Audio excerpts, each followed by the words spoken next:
This is a little stream of consciousness type of little moment for me. It bothers me a little bit that after all the years and decades of people trying to photograph, dogmen and Bigfoot, Yowie, and other types of shadowy creatures, we can't seem to manage it.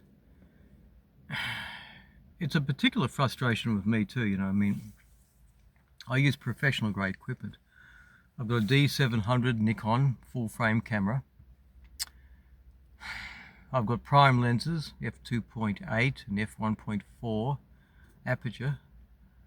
And I know how to use those cameras. I've been using SLR type cameras since the early 2000s.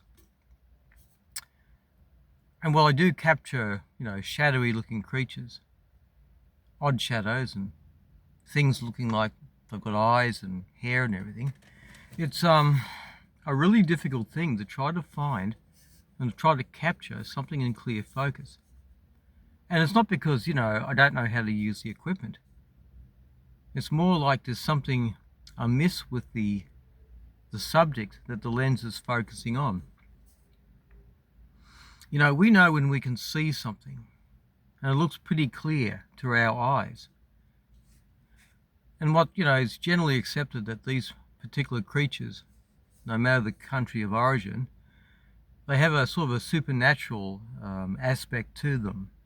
That, like they're there in a moment and then they're gone, that sort of thing.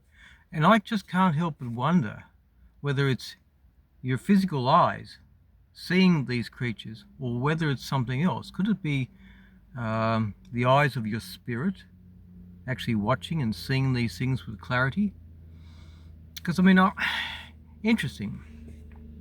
I'm in a place right now where about 10 days ago I saw a creature stand upright looking very much like a dog, and I have no doubt that there's kangaroo DNA in it, but it stood up on its back legs and amongst some foliage. And I took a picture of it with my 300mm f4.5 lens, and as an aside, that's not a real great lens. But I took a picture of this across the river, and through the viewfinder I could see it with utmost clearness. And I snap a picture, and look, it's at f16, so it's going to be pretty clear.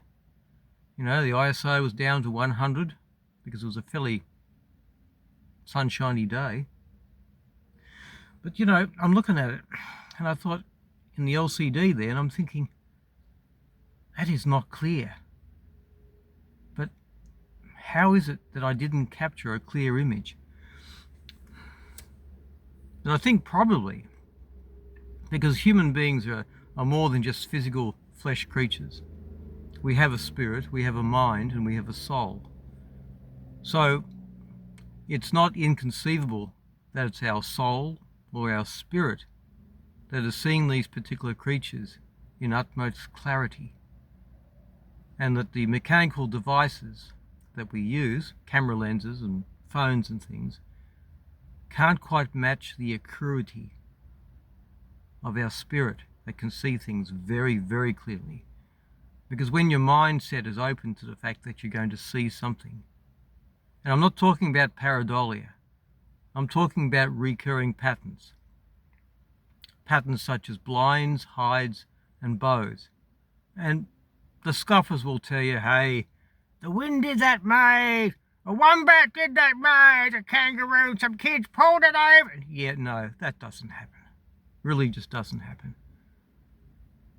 These structures are traps, and they're designed to help these creatures hunt their food. They're not going to waste their time making art, as some people say. So these patterns that a trained tracker can see and recognize as being something unusual, something different than from what nature or the wind has created, is likely to be an area of concern. And by using the facility of shadow language, that is, training your mind and your eyes to discern the tones and the shapes inside of shadows, By doing that, you can see something there. And when something stands up and gazes at you, you can see it. But it just might not be entirely your physical eyes seeing that. It could just as easily be the eyes of your spirit. Now, I'm still going to try to capture a clear image of a Yowie, Junjundi, Dulaga, or even a dogman with my top-notch equipment. But could just be it's the eyes of my spirit that are seeing it clearly. It's just a thought.